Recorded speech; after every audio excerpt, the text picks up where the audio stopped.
Welcome to the Innovate WithIN weekly recap. Each week, the Innovate WithIN pitch competition finalists learn how to pitch, adjust, validate, and possibly even launch. However, we really strive to create better leaders to make the world a better place. The topic we focused on this week was adjusting from plans that were interrupted.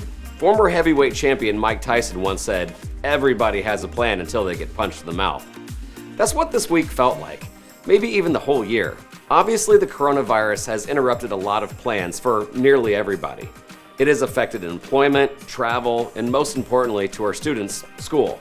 This week our cohort experience was no different. Many of our students had experienced a lot of setbacks this week. Some were waiting on mentors that had to cancel plans, while others were trying to get customer validation or even find supplies to build new prototypes, but ran into roadblocks. Nothing seemed to be working. So when our special guest for Wednesday's Zoom call had to cancel due to illness, I decided to change course and introduce the 3-2-1 video journal. The 3-2-1 video format is pretty simple. You take a selfie-style video of yourself and you out loud think to yourself, what are 3 accomplishments I did this week, or what 3 goals that I hit? You have 2 regrets or things that you could have done better, and you have 1 piece of advice to your future self. This video should be no longer than 2 minutes. Record it, upload it to YouTube, and set it to private. No one has to see it. This is something I know that students will cherish many years from now. To get the students into the flow of a 3-2-1 video format, during our weekly Zoom call, I had them reflect on their progress up to now. I didn't want them to prepare a well-scripted video, but rather demonstrate the power of thinking and reflecting out loud. Here's what some of our students had to say.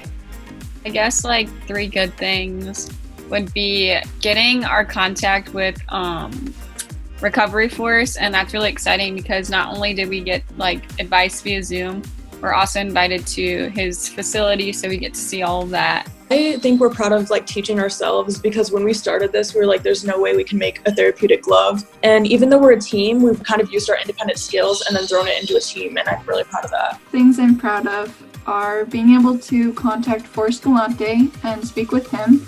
I was also proud that I was able to find a way to connect both of my passions of mechanical engineering and zoology, because in the past I've never been able to do that. One, finding a way to help veterans, because I'm really passionate about that, and just finding a way, whether we can make it possible or not, was just kind of big for me.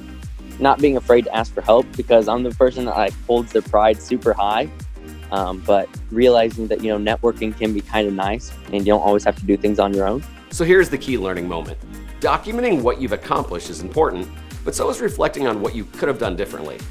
Adding a weekly or even monthly 1 piece of advice allows you to reflect on what is important. Everyone goes through the highs of I can do anything, but then you can get drawn into the lows of this is never going to work out. A 3-2-1 video can be a simple routine where you can really understand the journey on where you are and also be able to watch these several years from now. If you're enjoying our videos and watching our students progress, we encourage you to follow their journey here on this channel. This video series was designed to show our audience what young innovators can accomplish and the power of building a network of collaborators and mentors. The STARTedUP Foundation is excited to be working with these amazing students, but we're also wanting more students everywhere to achieve an entrepreneurial mindset to solve some of the world's biggest problems. If you would like more information on how to start your high school entrepreneurial journey, go to STARTedUPFoundation.org.